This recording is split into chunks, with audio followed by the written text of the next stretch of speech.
Yo, Star Mercenary here, or Star Merc for short. So you may have seen me record a video in the past, not that long ago really, probably around 2-3 weeks ago, or maybe more depending on when you're watching it, but as of recording this video, it has been around that time. And you know, I've just been busy with life, but I will always have time for video games, no matter what, and there is no doubt to that whatsoever. Also, this video will have no music, just because it's hard to find the right ones to use when uploading a video. But if you guys have any music that's, compliant with copyright and I won't get a strike when I try to upload the video, then, do let me know in the comments section below, because I do need some of that help, and I will look into your recommendations and, see what I can find and see what works within the vibes of, this type of video. So, we're here, well, I say we're, but it's just me, but you as the viewer, we're here to talk about some interesting things.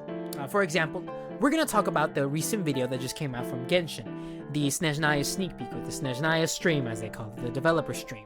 And we will also talk about an analysis, videos of the Travail teaser. I know that some videos are already out there. There's probably already a bunch of videos out there by now, as of recording this video, that describe and have analyzed the great detail of that teaser, the Travail teaser, from Genshin. But I mean, I thought to myself, even if they've already, analyzed it, and even if they've already made videos about it of an in-depth, research or whatnot, I thought to myself, why not say it with a new perspective? Why not say, with a fresh angle, Who knows? Maybe my words might pick up or perk, as some say, some thoughts into you guys. You know what I mean? So with that said, I thought to myself, how about we start with some Travail teaser content, It's a content I've been wanting to get into more lately, and why not? It seems interesting, and it's a good start for a lot of lore content creators too, at least in my opinion. So, specifically, we're gonna get into the analysis of what Dainsley said, a lot of his quotes. I mean, a lot of it's just what Dainsley is talking, really. But I know that many people have already watched it and have already had their thoughts, and some of you guys are probably gonna be like, oh yeah, we know everything that's going on, and we know how it's gonna go exactly as is, It's that type of reaction. But, I mean, a lot of players take the words at face value. That's the thing. Some players take it, more deeply, they think about it more, Some content creators analyze it, But for the majority of the players, they don't really, focus too much on it, really. They just take it as face value and just take it as is. So that's kind of the thing. But this time, we'll be focusing more on the meaning behind it and the context and what the answers to these words are. So let's start with the Snezhnaya developer stream. So one thing that I can say for sure is this.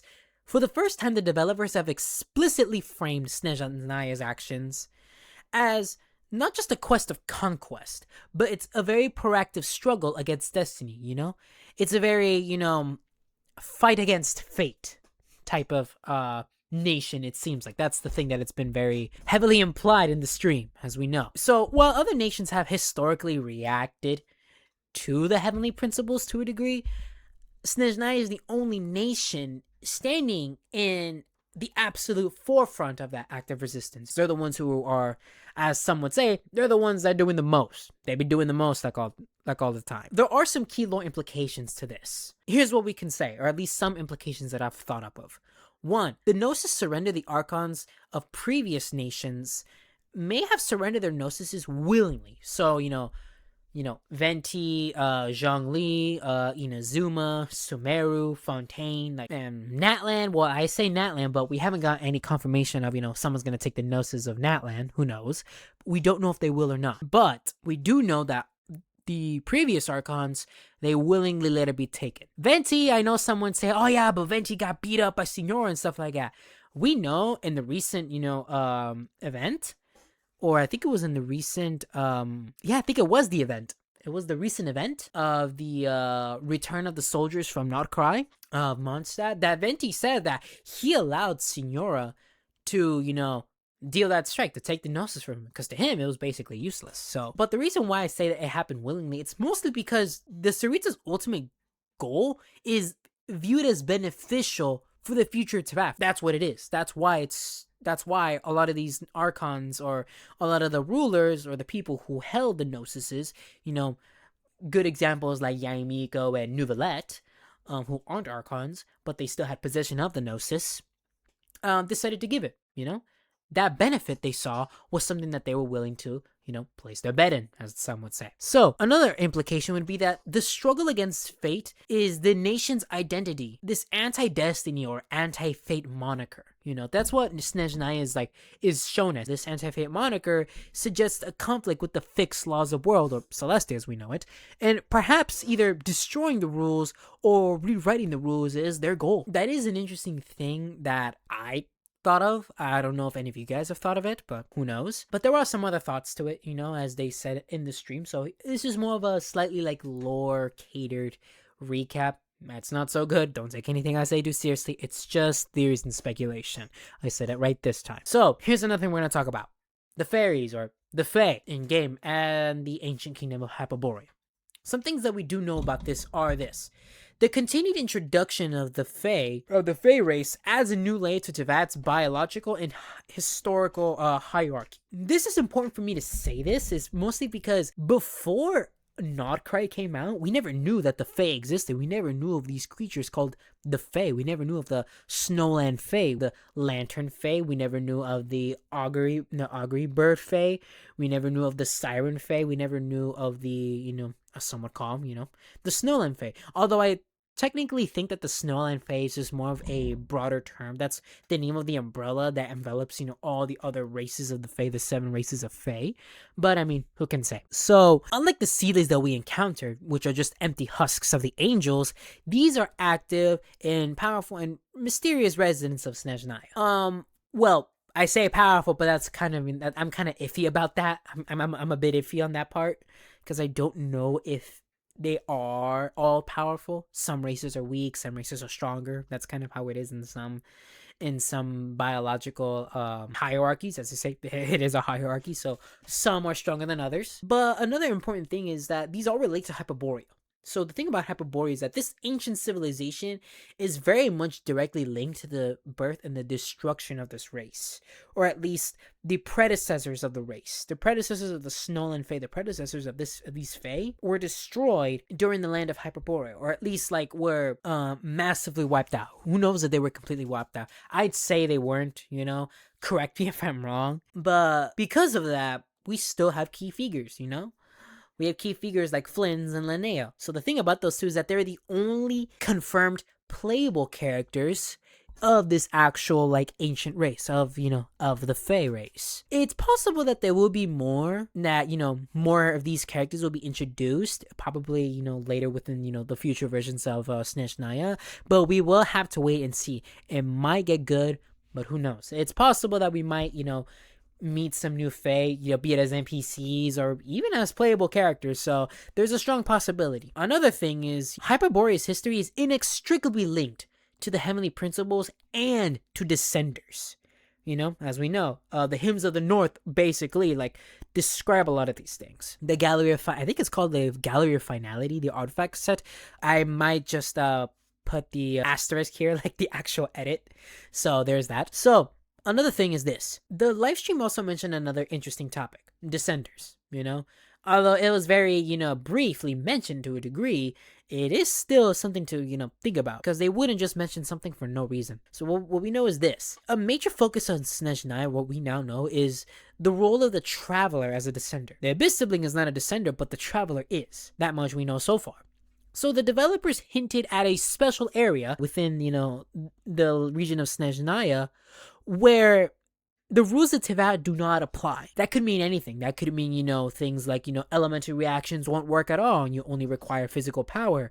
Or you need a certain special type of power to work in there, Who knows? But this special area is important because this can mean that it can lead to gameplay and narrative beats that only a Descender can experience. So, only us as the players can experience. And it's possible that it might be one of those regions where it's just, it's just your Traveler. You can't have any other character on your team. It's just your Traveler. So maybe being able to use certain powers of the Traveler that the Traveler had in the past, that could also be a possibility. It could also be a possibility that the Traveler's powers of the past, once he's got, the 7th and final element, might be the key to unlocking that past, that power that he had in the past, the wings and the sword and all these other things. There is that. And these are important, in the sense that these connections apply directly to the future story of Genshin Impact, because the developer said this is going to be a long-term thing. This isn't just, after Snezhnaya, everything's over. I know they said, oh yeah, after Conria is over, it's like, this is something that's going to continue within, they say, 5, 10 to 20 years. That's how long they wish to keep the IP running. They wish to keep the story going, that long. Snezhnaya is going to be like a turning point, and it's going to be a very important, pivotal point in the game's story and, its future content and implications. So to that, I do have some, to a degree, questions for some creators. I don't know if any of the creators are going to watch it. I might tag them, who knows. But even if you're not a content creator or anything like that, or you're just a watcher, definitely answer these questions in the comment section below. So my first question is this: does the special area exist outside the influence of the Irminsul? Does it exist out of the influence of the World Tree? If so, does this mean that the Traveler and or other Descenders are the only ones with access to this area? Like I said, the Traveler isolation only gameplay thing, like how we see, when we go to the Night Kingdom. And my second question is this: how does this anti-destiny or anti-fate root of Snezhnaya, or this moniker of Snezhnaya, align with the Traveler's status as someone from outside of the stars? We know that Melanta, one of the watchers of the Temple of Space quest, key thing is a bit of a spoiler, I might just put it here on the screen.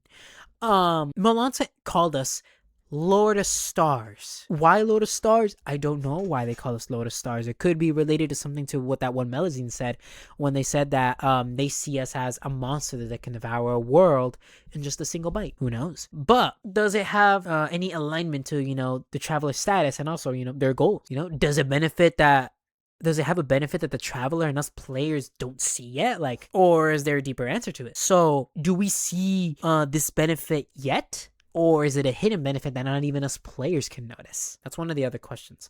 The next question is this: if the Cryo Archon's plan is beneficial, why has the Fatui maintained a villainous image for the whole current storyline? Why does it maintain this, this aggressive and, villainous image during, all of these acts? Act 1, Act 2, Act 3, Act 4, Act 5, and Act 6, or soon to be Act 6. Is it to hide a truth or fate that can bring destruction to Tavad if they know it? It's kind of like, when the Trailblazer in Honkai Star was told that if they had all of their complete memories of Penacony, they would have died in Amphorius with those complete memories. It also reminds me of when the Wanderer had said something along the lines of, maybe she's hiding a truth from the others because of that coldness, even if she was a god of love, as some would know her. Who knows? There's some good implication to that. This is just more of a to kind of briefly summarize the end of this section. This is the end of the section of the Snezhnaya sneak peek. The developers noted that Snezhnaya is not the conclusion, but the beginning of what they call an accelerated evolution. This suggests that the Tavad chapter is merely a prelude to a larger cosmic or metaphysical narrative that will extend far beyond the Seven Nations, possibly even going to other worlds, kind of like how Honkai Star Rail did. So there is that. Note, all of this information is based on the official developer broadcast of the behind the scenes, from the two Snezhnaya and the future. So that's basically recapping and doing a bit of a small analysis of the Snezhnaya developer stream. So next up, we're going to talk about the Tavad chapter storyline preview, more specifically the video Travail. That's what it's called. So these next observations may have already been said before, but it is a good thing to recap them, or at least refresh them into our memory. I just have a little refresh of it. First off, we're going to talk about the overarching conflict, more specifically the line modal irrigation. Dainsleif opens the video. Well, not opens the video. It's the Traveler who speaks, but one of the first things that Dainsleif says is by mocking the 7 treasures, be it the Gnosis, and the doorway to divinity, Now, what the doorway to divinity could be, as we know, it's Allogene, so visions and ascension and all that other stuff. So the warning, he mentions smoldering remains in the depths. It is definitely a good reference. It's an implied reference, but it's a clear implied reference to Conria and fallen civilizations, like Sullivan Dognir, Gurabad, and, Enkanomiya, Hyperborea, and all these other things. The current lore context is that we know that the throne in the sky, Celestia, is likely a foreign usurper. Could either be the primordial one or the second who came. Some believe that the primordial one is the heavenly principles. Some say that the heavenly principles is a completely different entity. We don't know. We haven't had complete confirmation of that, so we'll err that on the side of caution. So Dainsley's warning that mortal irrigation never stops frames that human desire, like this desire for progress, is the very thing that triggers celestial nails or destruction, that desire to ascend, to, go beyond what, should have been, or what, that the heavenly principles intended, could be a trigger to what, caused the celestial nails. Now, I could say it is true, but I can also say it's, doubtful. As we know, in the recent story quest of Zebai, one of the newest released characters for Lantern Rite, you saw in the cutscene that when she was talking with Istaroth said that the land is corrupted of abyssal energy and it needs to be purified. So that's why they send the celestial nails down. That could also reframe that thing. It could also reframe the context, the possibility. Next, we're gonna talk about something else. So we're gonna talk about this regional breakdowns. At least this is the current perspective, or at least what we know so far, or at least what I can understand so far currently. With all the information that I can know and at least understand to my capacity. So each nation's teaser contains a contradiction that has defined its Archon quest. So first off, what we know is Mondstadt, which is freedom. So what does freedom really mean when demanded of you by a god? So this foreshadowed Venti's paradox, a god who rules by not ruling, forcing his people to be free. So it's like, it almost seems like a contradiction. It's like, why would you force someone to be free? True freedom can't be forced. It can only be, just, it's a passive thing. It's not, apply. That's one thing. That's the first one. Liyue, which we know is contracts. He said that it is the contract to end all contracts. In the first part of it, he said that the god of contracts senselessly slaughtered among his people, but in the end, he will sign the contract to end all contracts. That's a bit of a spoiler if you haven't played it. Now, if you have played it, then you already know. But either way, it is a huge spoiler. This is Zhongli's Gnosis handover, and in hindsight, this contract likely involves the Tsaritsa's rebellion against the heavens, because it is kind of involved. That is what the contract is probably involved in. So, Inazuma is eternity. What do mortals see of the eternity chased after by their god?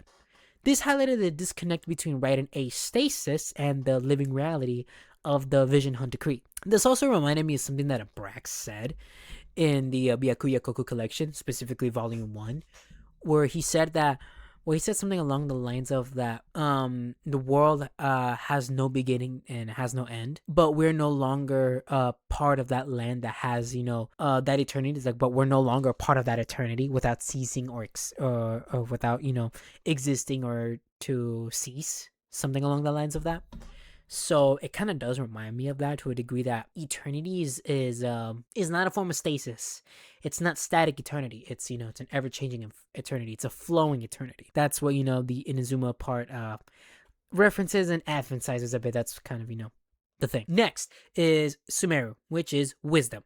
So the god of wisdom's enemy is wisdom itself. This is a direct reference to the Akasha system, being used to, exploit humanity for the creation of an ancient god. We know that Tottori did that. I was like, well, why did he do it? He did it for the reason of what? To become, the false trilunar goddess, as we know. The false trilunar god. So it's like, It's like there was a bit of an implication to it, but it also implies and heavily connects to, the Fatui's rebellion to the heavenly principles. Why would you want to create an artificial god? So when you have the remains of a god, like the remains of the third descender. So it implies not just that, but it also implies that forbidden knowledge that threatened to consume the world's memory. Specifically, as we know, Irminsul. Fontaine, this delved into the concept of justice. It's very heavily delved into justice. Daisley said even she knows not to make an enemy of the divine. This was a massive hint for Fossilor, or at least to Fossilor. She spent 500 years deceiving the heavenly principles to save her people from a prophecy dictated by fate. You can already see that this anti-fate moniker that Snezhnaya is, being framed as, is becoming very, very relevant. More relevant than we'd expect. Next up is Natlan, currently as we know, which is war. The victors shall burn bright, while the losers must turn to ash. With Natlan's most recent quest, This confirms that the rules of war are tied to the cycle of rebirth and the Ode of Resurrection, a power that was granted by the Shades. But an interesting thing is that this is the biggest and the first ever direct confrontation or interaction with the Shade in the main story, like in the main game story. Not even in a side quest or in a world quest did we ever have any interaction with the Shade. So it is a big thing. So the next up is Snezhnaya. This description is for the Tsaritsa is very vital. It's important for this, like theory, this slight speculation. So it mentions that she has no love left for her people, nor do they have any for her. So Dainsleif describes her as a god of love who has hardened her heart, and it's interesting because they use the imagery of ice. Say you have a cold heart, you have a heart of ice. And so to be ice, you have to harden yourself, but you also have to defend yourself from the vulnerabilities of it. It's very interesting. But also, it also has another phrase: the rebellion against the divine. This is the ultimate goal of the Fatui. We now know that. And it's, and more specifically, it's more confirmed, really. But they aren't just collecting the Gnosis for power.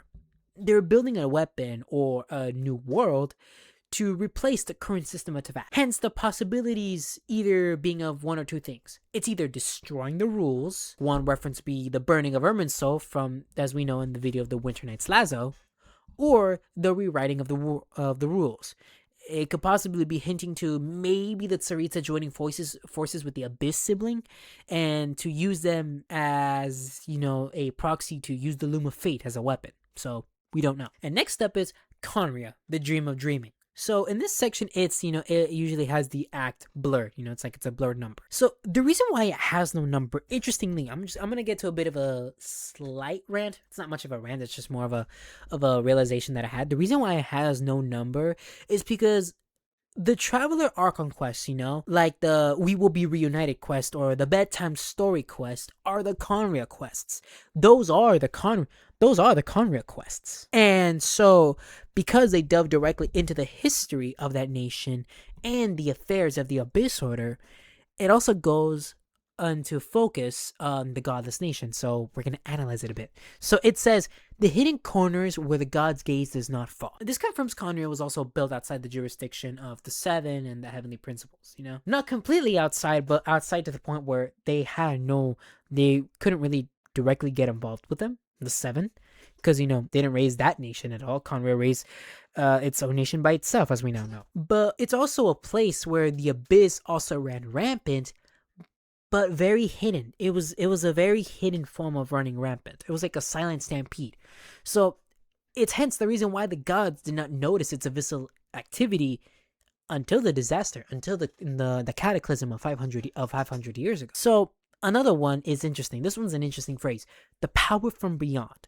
Dainsleif explicitly mentions a power that defies the world. We know this refers to, abyssal power or forbidden knowledge, as we know, which originates from outside of Teyvat's laws. Another possibility that seems a bit far-fetched is they will use the power of reason.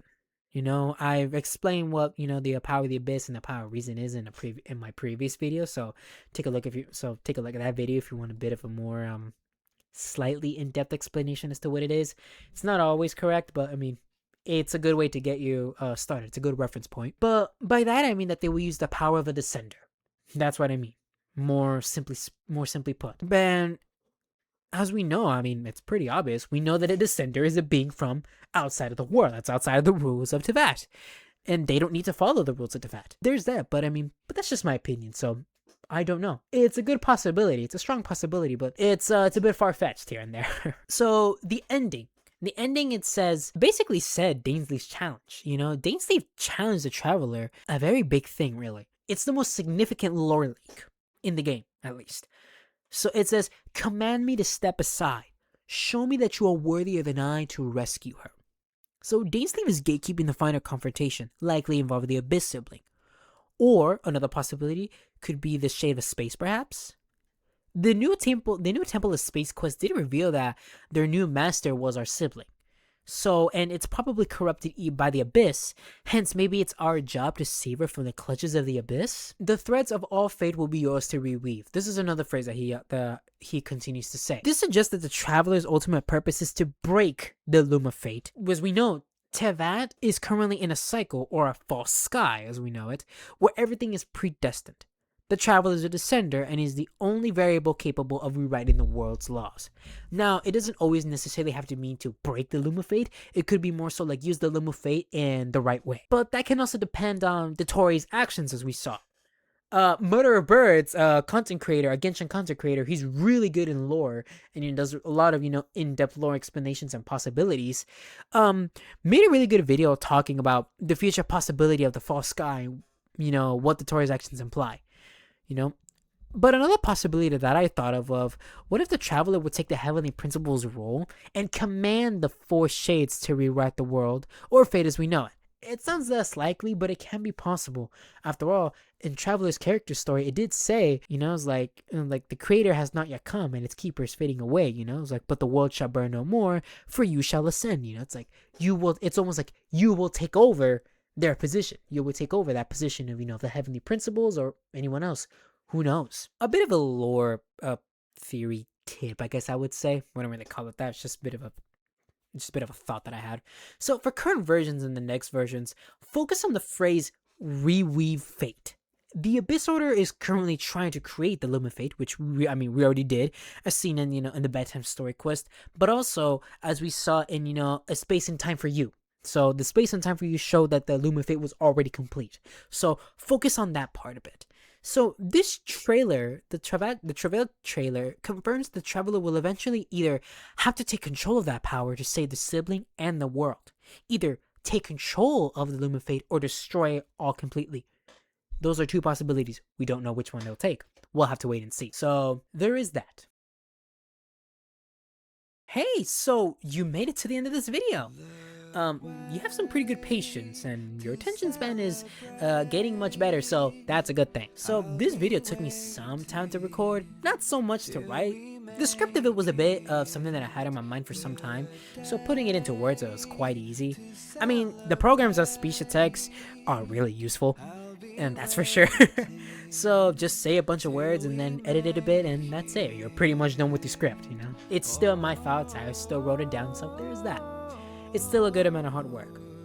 So another interesting thought before I end this video, this is more of a bit of a slight rant, is that I feel like that everyone confuses that the next version of Snezhnaya is going to be 7.0. I don't think so. I feel like the reality is that it's not. It's probably going to be version 6, because if it would have been version 7, Notcry would have been version 6, but they decided to put version Luna. Emphasis on the word Luna. So a quick reason, just to make it brief, is that it's probably because we know that Notcry was not originally part of the original roadmap, as part of the original Travail teaser, as we just noticed. They possibly realized that while developing Fontaine, and as they were starting to head into the first parts of Natlan, that something was missing, that they probably realized that some of the concepts of Genshin, some of the lore stories, and overarching concepts and ideas, and future events that were going to happen would confuse a lot of players. For example, the concept of the 3 Moon Sisters, we had no idea what that was. We never knew that they were going to be important until Notcry. The concept of Descenders, we didn't know that they were going to be important. Not until Notcry, as they shown us. Until Natlan, they barely started to delve into a bit of what Descenders are, but not by a lot. And it wasn't until Notcry that they finally showed more detail as to what Descenders really are and the nature of Descenders. It would confuse a lot of players, and in part, it was mostly because, again, players don't really have much time to read books or go do any of the quests. They just want to do the main quest, and that's that. So basically, they don't want to read. That's completely fine. Every player has their own choice. So it's possible that Hoyocreators was probably like, okay, we need to add this, but how can we do it without breaking the continuity of Travail? Because if it was version 7.0, it would kind of break the continuity and the consistency. It would kind of break that, them being constant with the trailer, and it would probably confuse a lot of new players and be like, whoa, I'm a bit confused here. What's going on? I thought it was supposed to be, 6.0. It said Act 6 in the trailer, so why is it Act 7? Why is it version 7? Why is it Act 7, That's probably why they decided to put version Luna instead of, just version X.0. So there is that. Murderer Birds made a very good point about the developer thing. The developers also had an interview at an event. There is a video about that. So Murderer Birds did do a whole recap of that video and did talk about it. So I think the developer's name was Aquaria, I think. They described and explained a bunch of things about how the development of the game works and all this stuff like that. So yes, I definitely do recommend checking out that video. That Murder Birds made. So my words can be interpreted in many ways. It can be interpreted as correct, wrong, completely the opposite, but it is something to think about, at least in terms of like stuff outside of the game, of the game in terms of lore, So, but this is more of an actual development side of the game, really. But all in all, I mean, thank you for watching, and I do hope we get to meet again soon sometime. I don't know if I'll record another video anytime soon. I don't really have a schedule. I just do it sporadically, like when I'm in the mood or I had a thought of something along those lines. And but if things do go well, then I might try to do more videos in a more scheduled manner. Anyways, that's it for the video. Thanks for watching. Bye.